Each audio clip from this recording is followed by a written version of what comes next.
Adams ने जिनके interview किए उसमें बहुत सी लेडीज तो नहीं रही थी, कुछ जो रही थी 10-12 उनके वो नाम गिनाता है।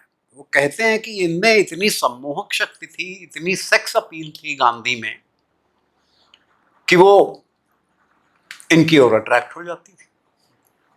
दूसरी चीज, गांधी जी के मुंह के सारे दांत जो थे वो इंटैक्ट थे, आगे के 2 टूटे हुए थे। इत्तेफाक से मैं यूरोप में था तो मुझे बेल्जियम में काफी यंग लड़के दिखे जो दांत जिनके आगे के टूटे हुए थे।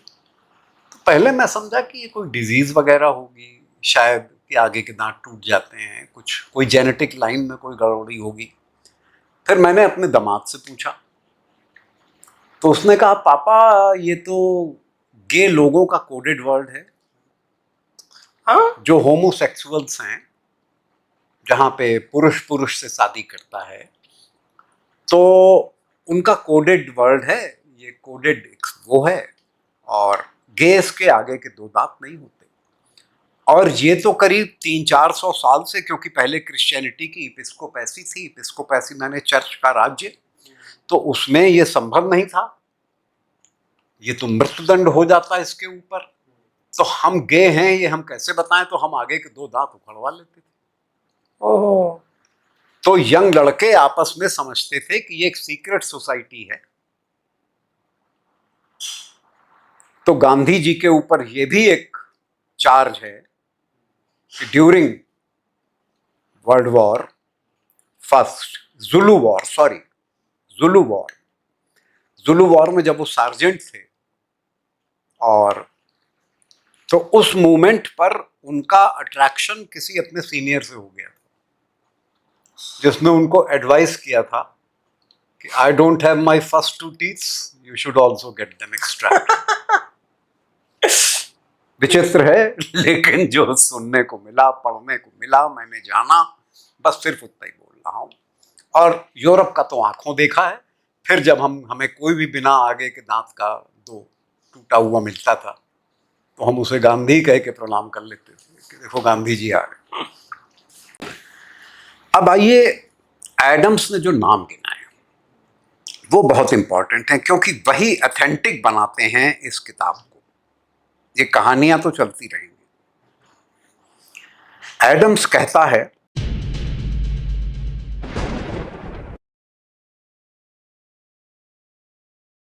एडम्स उन स्त्रियों के नाम गिनाता है जिसमें अमृत कौर राजकुमारी थी, वर स्टेट की,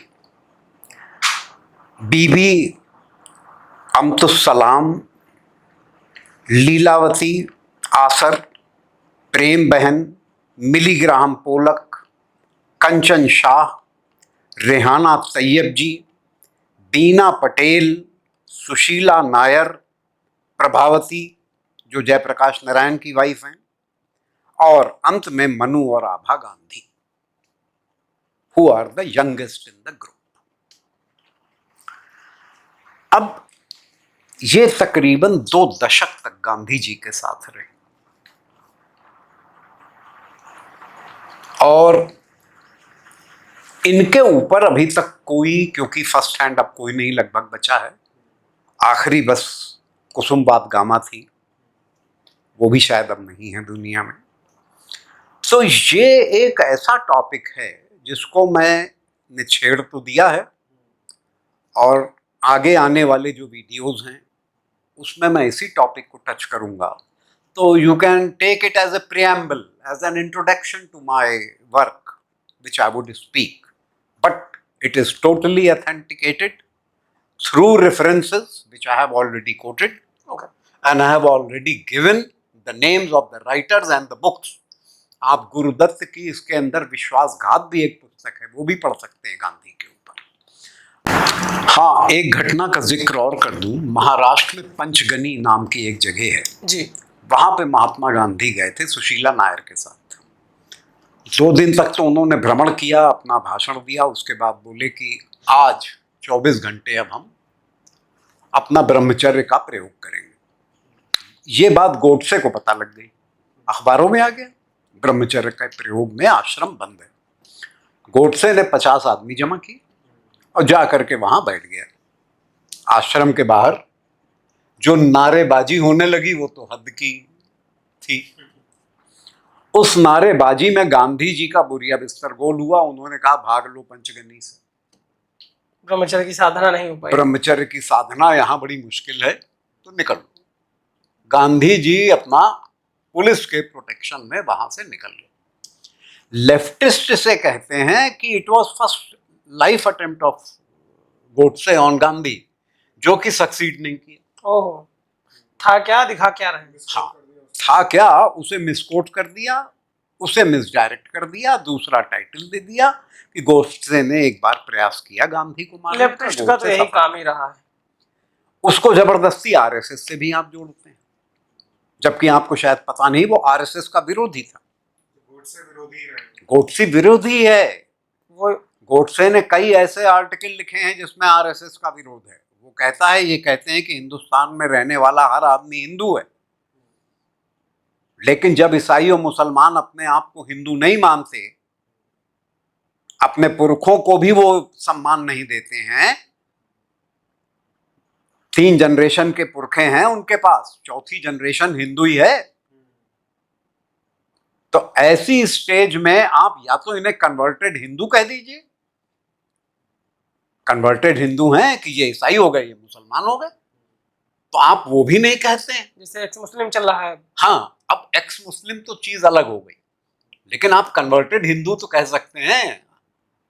अगर वो कहें साहब मैं फ्रांसिस साहब हूं और मैं काला हूं, मैं गोरा अंग्रेज नहीं हूं, तो आप कन्वर्टेड हिंदू हैं। ब्लड लाइन को तो मानो भाई। जब हमारे यहाँ पितृपक्ष आता है तो कोई मुसलमान क्या कभी अपने पितरों के लिए कुछ भी कहता है कि चलो एक लोटा जल डाल दें? हमारे पुरखे तो हिंदू थे ही, नहीं कहता। तो इसका अर्थ ये होता है कि वो कांग्रेस की विचारधारा कि पूरा हिंदुस्तान जो है वो सेकुलर है, और आरएसएस की विचारधारा कि रहने वाले सब हिंदू हैं, वो दोनों का अपोजिट था। गोडसे की विचारधारा इन दोनों से ऊपर। तो ये गोडसे को आरएसएस को फिर थोपा जाता है। देखिए, वो तो उनको उस मूवमेंट पे किसी न किसी के ऊपर चार्ज लगाना था ना। आरएसएस को बैन किया गया, आरएसएस को बैन किया गया, आरएसएस को लेट डाउन किया गया। उसके बाद तो ये लेवल आ गया कि आरएसएस शायद 3 बार मेरे ख्याल से आरएसएस को बैन किया गया इन टोटल, जबकि वहां पे तो कोई टेररिज्म की बात ही नहीं है, वहां तो नेशनलिज्म की बात है। वो नेशनलिज्म, लेकिन उनका इतना विशाल नेशनलिज्म है, वसुधैव कुटुंबकम वाला, कि उसको अपना पाना वर्तमान स्थितियों में जरा कठिन हो रहा है लोगों के लिए। लोगों की हिम्मत नहीं पड़ रही। दूसरे गांधी बनने के लिए प्रेरित हाँ। है, यही कहा जा सकता है। भाई, आप सबके एंसेस्टर देख लीजिए। मोहम्मद अली जिन्ना, बाप का नाम पुंजालाल ठक्कर। फारूक अब्दुल्ला, दादा का नाम रघुराम। हमारे ओवैसी साहब जो पूरी मुस्लिम पार्टी बनाए घूम रहे हैं, बीजेपी की बी टीम भी कहलाने लगे हैं, उनके दादा तुलसीराम।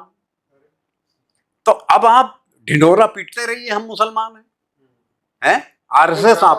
आरएसएस आपको हिंदू मान रहा है। कन्वर्टेड ही सबसे ज्यादा खतरनाक है।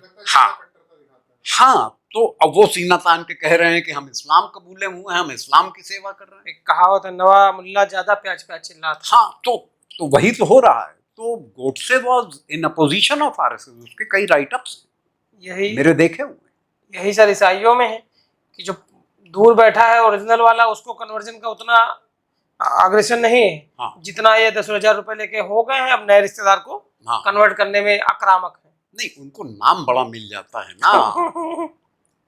उनको नाम आर्की बोल्ड एलेक्जेंडर। आप कहेंगे साहब क्या नाम है, इससे पहले चमनलाल थे तो बेकार था। सर, आपने कहा कि जो गोडसे जी हैं वो आरएसएस के विरोधी थे। क्या और भी कोई विचारधारा के विरोधी थे या सिर्फ आरएसएस? कांग्रेस की भी विचारधारा के विरोधी थे। कांग्रेस से भी उनका विरोध था। उनका ये कहना था कि जिस पार्टी की स्थापना एलन ऑक्टेवियन ह्यूम ने करी है, वो तो अंग्रेज है।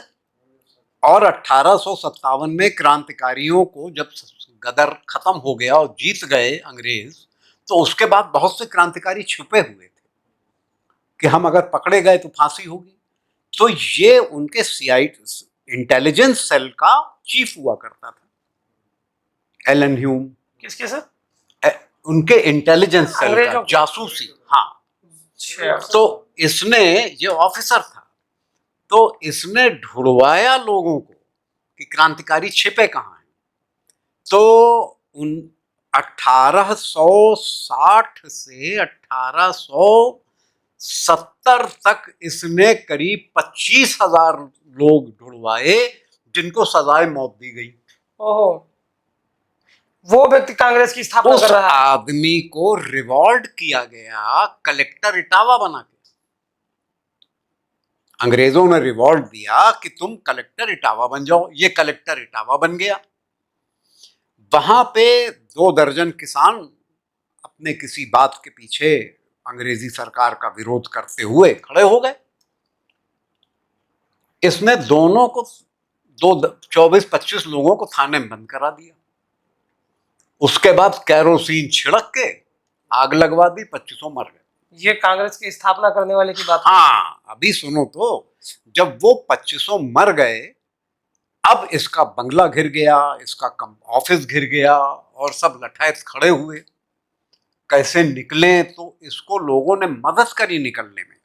ये हिजड़ा बना।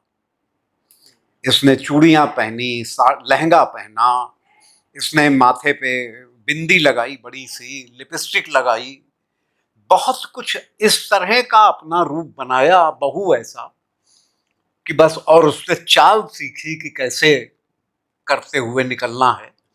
और ये 12 घंटे में निकल गया। भाग करके ये आगरा कैंट पहुंचा। वहां पे अंग्रेज थे। मालूम पड़ गया लोगों को कि आ गया है।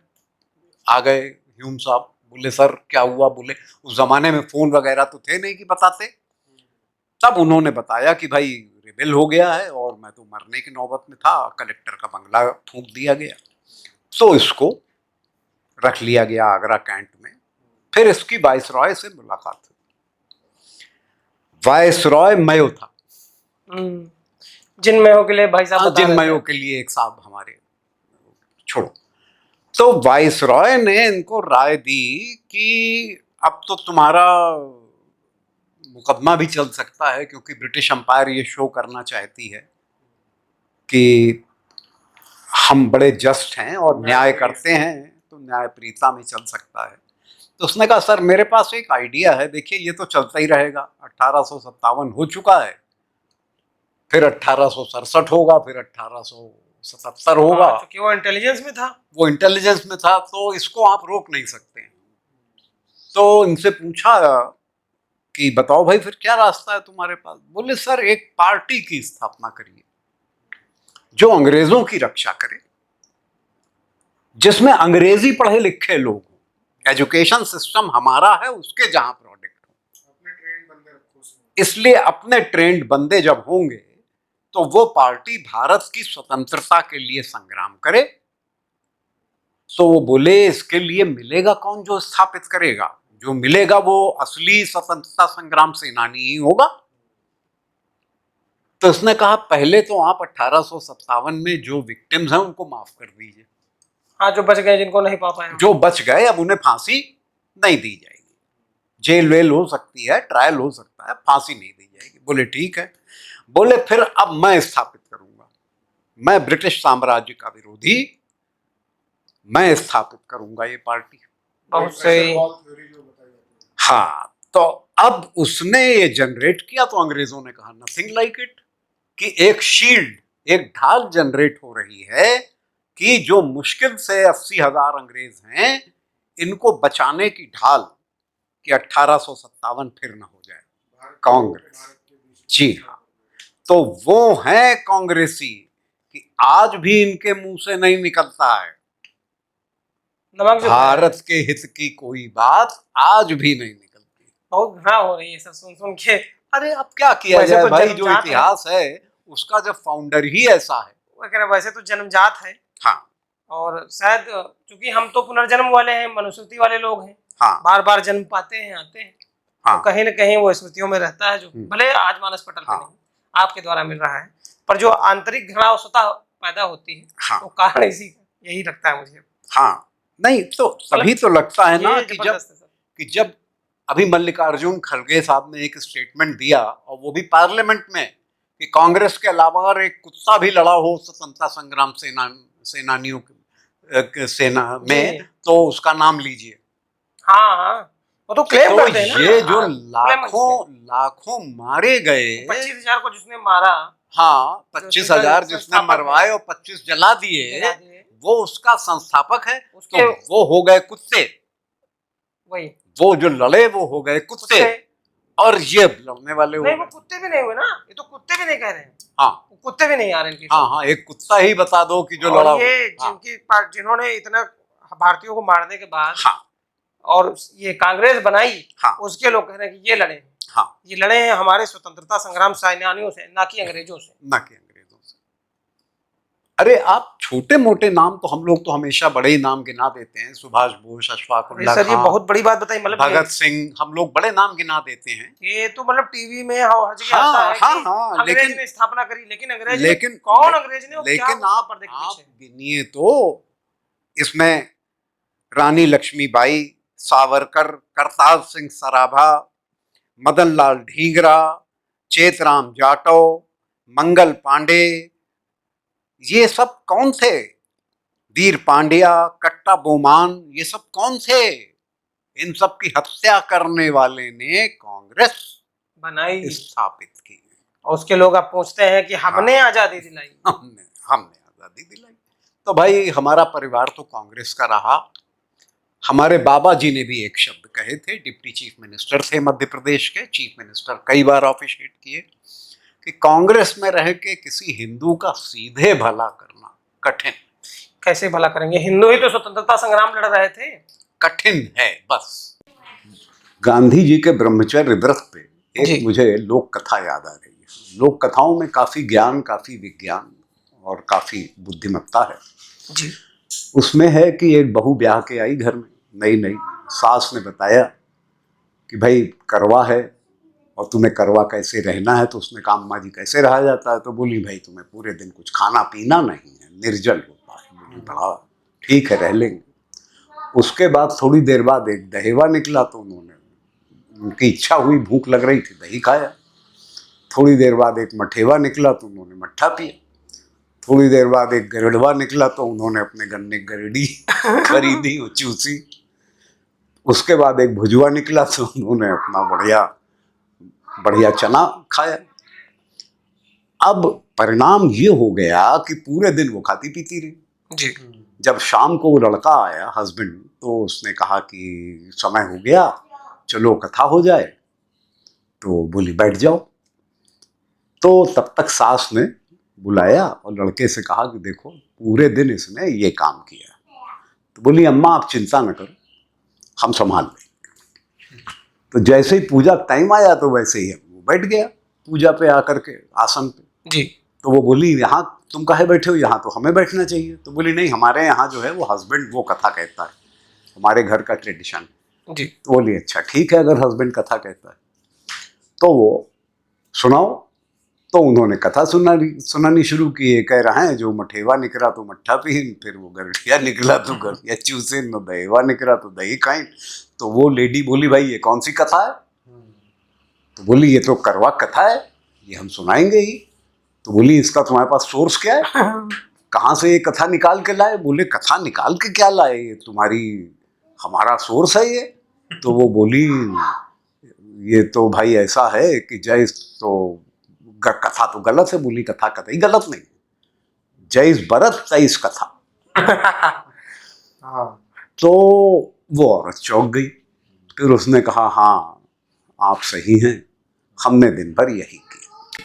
तो गांधी जी का ब्रह्मचर्य व्रत जो है, भगवान शिव ने तो कामदेव को एक ही बार जलाया, और जब रति रोने लगी तो ये आशीर्वाद दिया कि तुम्हारा पति शरीर में तो नहीं है लेकिन अमर है, क्योंकि भावना के रूप में ये प्राणियों में निवास करेगा। और ये इतनी प्रबल भावना होगी जिसका समापन संभावित नहीं होगा, क्योंकि यह काम है।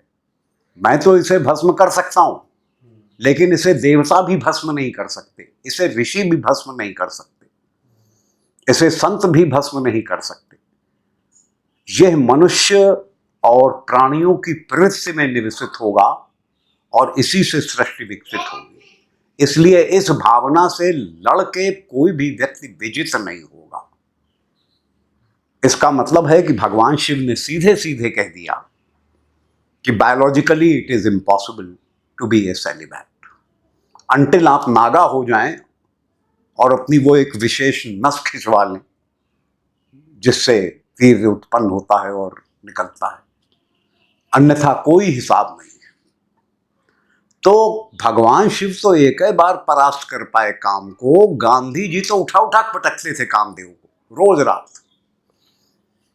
इतनी निवस्त्र महिलाओं के साथ रहना, उनके साथ नहाना, उनके साथ सोना, और कामदेव की ऐसी तैसी। सर एक सवाल आता है मन में कि वो कभी भगवत गीता को लेके तो चलते थे पर कुरान का पाठ कराते थे। हाँ, तो क्या ब्रह्मचर्य के रैपर में अंदर हलाला नहीं मौजूद रहा होगा जिस तरीके से वो उनका दिनचर्या रहती थी?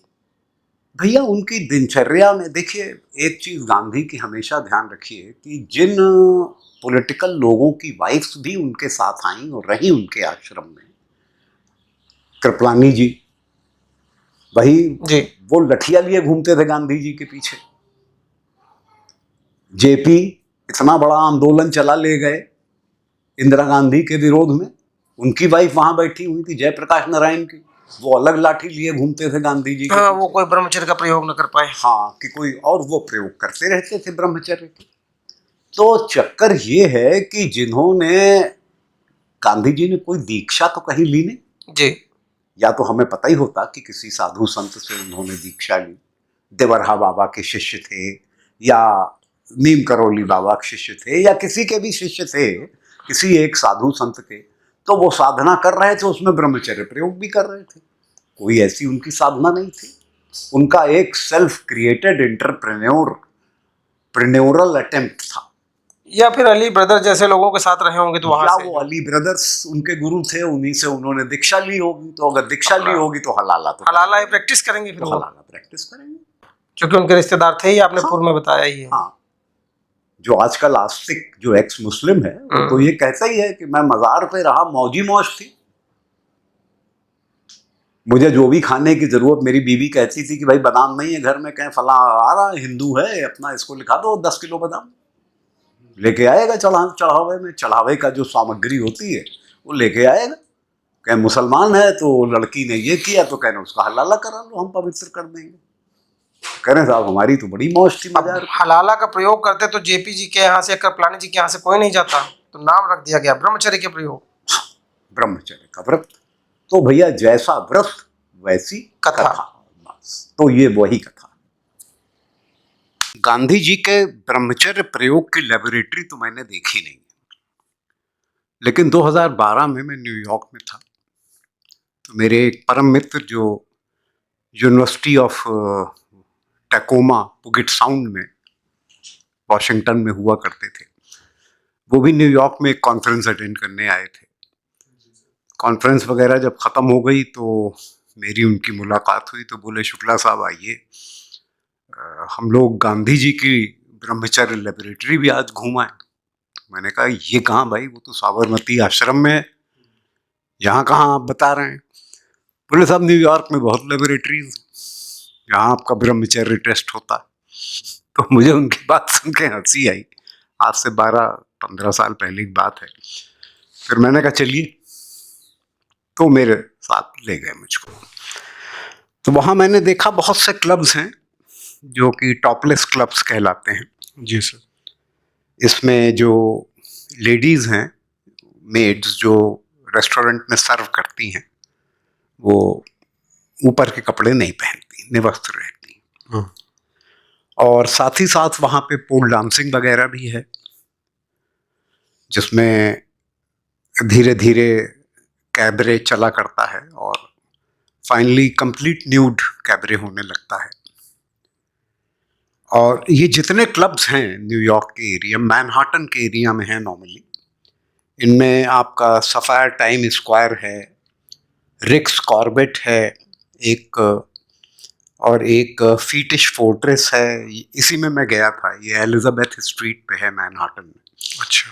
और एक शुगर डैडी है, तो स्वाभाविक है ये बुढ़े लोगों के लिए, बुजुर्ग लोगों के लिए है शुगर डैडी। हाँ, नाम भी इस तरीके से रखा है। एक उन्होंने स्पीयरमिंट राइनो एक है, वो तो बड़ा ही भयंकर क्लब है, खैर वो तो उसकी तो बात ही छोड़ दीजिए। तो मैं फीटिश फोर्ट्रेस में गया हुआ था, तो वहाँ पे जब मैंने प्रवेश किया तो आई वॉज स्टन्ड, क्योंकि इससे पहले मैंने कभी नहीं देखा था। एक तो सब जो लेडी वो थी सर्वर्स, देवर अराउंड 5 फीट 10 इंच 6 फीट इस टाइप की हाइट थी उनकी, वैसे ही उनकी फिजिक थी। And they were definitely very, जो आप अप्सराएं कहते हैं जिन्हें स्वर्ग में, या जो 72 हूरें इस्लाम में जो कंसेप्ट है, तो मेरे ख्याल से each lady there was a part of 72 हूर, उसी सेना फौज की एक रिप्रेजेंटेटिव लग रही थी। तो ऑनेस्टली कहता हूँ, क्योंकि मनुष्य हूँ, कमजोरियों से ऊपर नहीं हूँ, मेरी हार्ट बीट बढ़ गई, मुझे थोड़ा सा पल्पिटेशन फील हुआ। हाँ, अचानक, और वो भी एक भारतीय मध्यम वर्ग का कोई व्यक्ति ये जब ये देखता है तो उसे आश्चर्य होता, उसकी आंखें खुली की खुली रह जाती कि ये हम क्या देख रहे हैं। लेकिन हमारे मित्र तो अमेरिकन ही हो चुके थे, वो तो यूनिवर्सिटी में प्रोफेसर ही थे, वो हंसने लगे, कहने लगे शुक्ला जी आइए आइए, यहाँ पे गांधी जी की लेबोरेटरी है, हम आप अपना अपना ब्रह्मचर्य देखेंगे बैठ करके। हमने कहा भैया यहाँ कौन ब्रह्मचारी है, ये है जी अजीब सी, ये जगह ही अजीब है। लेकिन एक खासियत है वहाँ कि जितने भी ये इस तरह के क्लब्स हैं, सब जेंटलमैन्स क्लब का टाइटल लगाए हुए। इसका अर्थ ये है कि आप में कोई सेंस ऑफ गिल्ट ना हो जब आप क्लब में आ रहे हैं, आप में कोई अपराध बोध न हो, आप साइकोलॉजिकली उस अपराध बोध से परे हो कि ये नेचर है, हम आए हैं नेचर में आए हैं। तो जब ये आप में थॉट आ जाएगा, तो उसने हमसे कहा शुक्ला जी ये तो जेंटलमैन्स क्लब है, वी आर जेंटल पीपल, और आप देखिए जो लोग बैठी, जेंट्री भी बैठी है, वो भी कोई हल्की नहीं है, रफियंस नहीं लग रहे हैं आपको। हमने कहा हाँ यार ये बात तो सही कही। खैर थोड़ी देर में हम नॉर्मलाइज हो गए, लेकिन हम चौंक रहे थे तब भी अंदर ही अंदर कि ये भगवान क्या दिखा रहे हो। खैर जिज्ञासा भी थी, और एक पक्ष ये भी है जीवन का जिसको अरबों की पॉपुलेशन में शायद ही बहुत ही बिरले ही हैं जो देख पाते हैं, 0.1% 2% लोग जो ये लाइफ भी नहीं रह पाते हैं। आप 1-1.5 घंटे के लिए देख के चले आते हैं। वहाँ पे मतलब फीस भी चार्ज होगी कि ऐसी सबके लिए एंट्री क्या है ऐसा? नहीं, वहाँ पे आपका वो तो एंट्री चार्जेस ही उनके $50 हैं, मतलब वो तो खाली एंट्री है आपकी, उसके बाद जो आप खाएंगे पिएंगे उस सब का बिल अलग है। $50 से तो शुरुआत होती है वहाँ पे, तो एक मतलब नेचुरली एक क्वालिफाइड लोग ही हैं वहाँ।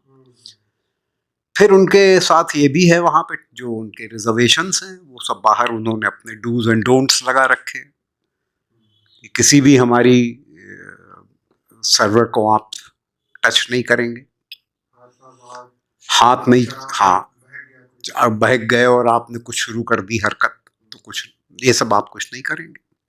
अगर आप बहुत एक्साइटेड हैं, बहुत ज़्यादा उत्तेजना हो रही है आपको, तो टिश्यू पेपर्स वगैरह रखे हुए हैं मेज पे, you can have your own time. और वहाँ पे नॉर्मली तो मैंने देखा एजेड लोग आते थे, या मतलब थोड़े 50 साल से ऊपर के, लेकिन एक खास चीज़ मैंने देखी, वहाँ यंगस्टर्स भी थे, जो बॉयफ्रेंड गर्लफ्रेंड होते हैं वो भी अपना क्यूरियोसिटी में देखने के लिए चले आते हैं। जेंटलमैन्स क्लब, उनकी कोई एंट्री प्रोहिबिटेड नहीं है, कोई एज वेज का बैरियर नहीं, 18 साल के लड़के वहाँ आ जाते हैं। और अगर उनको बड़ा एक्साइटमेंट फील हो रहा है तो यू कैन डू एनीथिंग, हमारी तरफ कुछ नहीं आप करेंगे, आपको जो करना है सो आप करिए। उनको कोई मना ही नहीं उनको कोई मना ही नहीं है, तो उनको कोई मना ही नहीं है, लेकिन वो बेवकूफ ये जानते नहीं है कि they have themselves become a show piece, वो खुद ही पब्लिक को शो दे रहे हैं। तो वो तो मैनेजर कहता है कि ये हमारा ही काम कर रहे हैं भाई, तो हमें क्या परेशानी।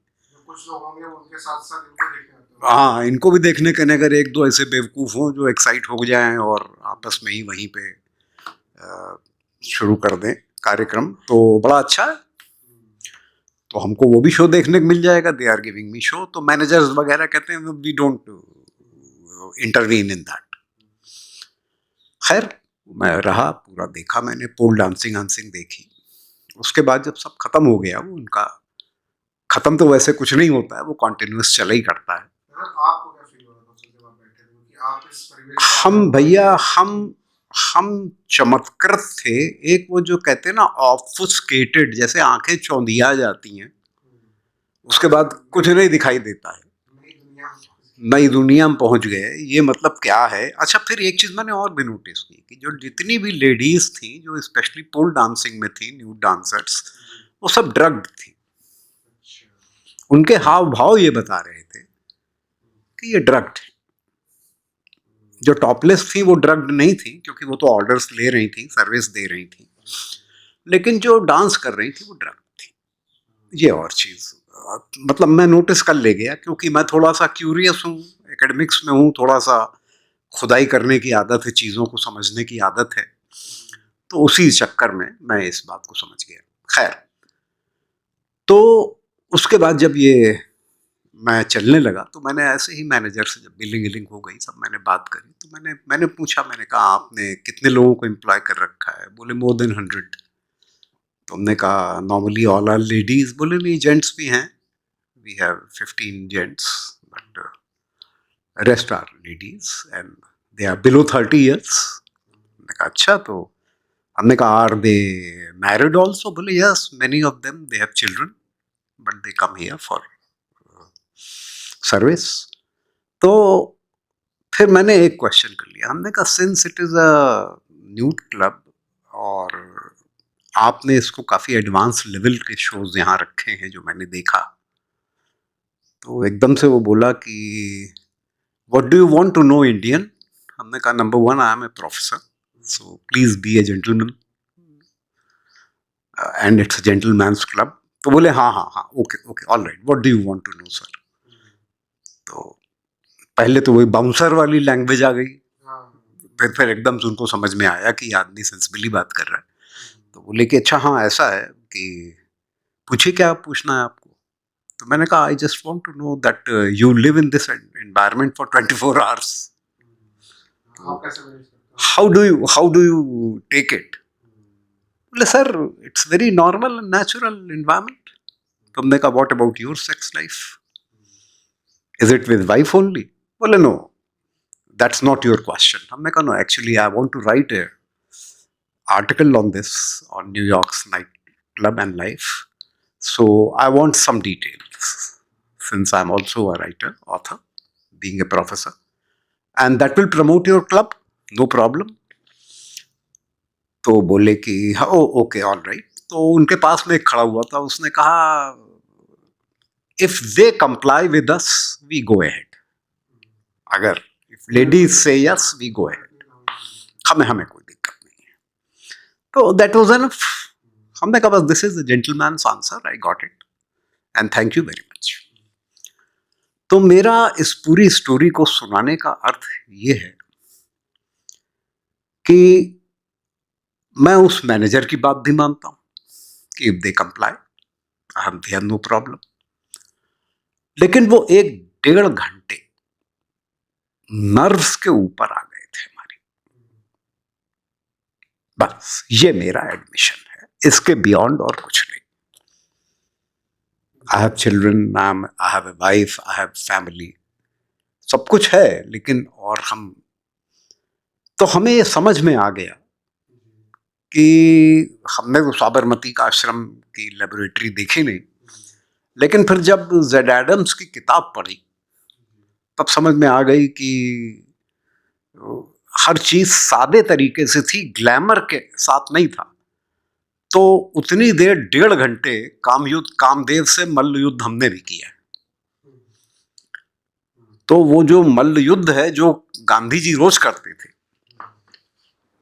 वो मुझे समझ में इसलिए नहीं आया क्योंकि जो उसका मैनेजर था, जो उसका ओनर था, जो उसके टॉप ब्रास थे वहाँ के क्लब के, तो उन लोगों ने तो यही कहा कि it's very simple if they comply.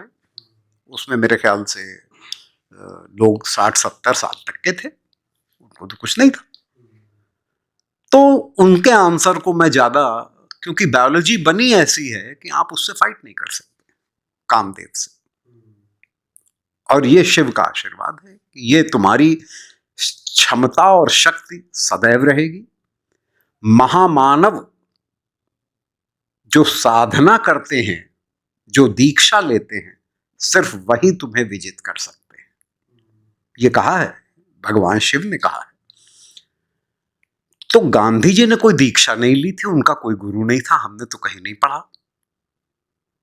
उल्टे जो साधु संत थे उस समय के, गांधी जी उनसे अपना हम ख्याल नहीं मानते थे। उदाहरण के लिए जिस समय श्रद्धानंद की हत्या हुई है तो उन्होंने उसको जायज ठहरा दिया, हत्या को ही जायज ठहरा दिया कि ठीक है, अब्दुल ने मारा, सही किया, क्योंकि वो तो धर्म परिवर्तन करा रहे थे। हाँ, श्रद्धानंद जी वो मुसलमानों को हिंदू धर्म में ला रहे थे, ये कह के कि तुम्हारे पुरखे हिंदू, उनको ये राइट नहीं था। घर वापसी वहां से हाँ, घर वापसी के वो पे अगेंस्ट खड़े हो गए। तो उन्होंने कोई न दीक्षा ली, न उन्होंने कोई सिद्धि प्राप्त की, न हम सुनते हैं कि गांधी जी ने ध्यान लगाया, न हम सुनते हैं कि गांधी जी प्रतिरोज 2 घंटा पूजा करते थे, कहीं न गांधी जी किसी मंदिर में आरती करते थे, हमने तो नहीं कहीं पढ़ा।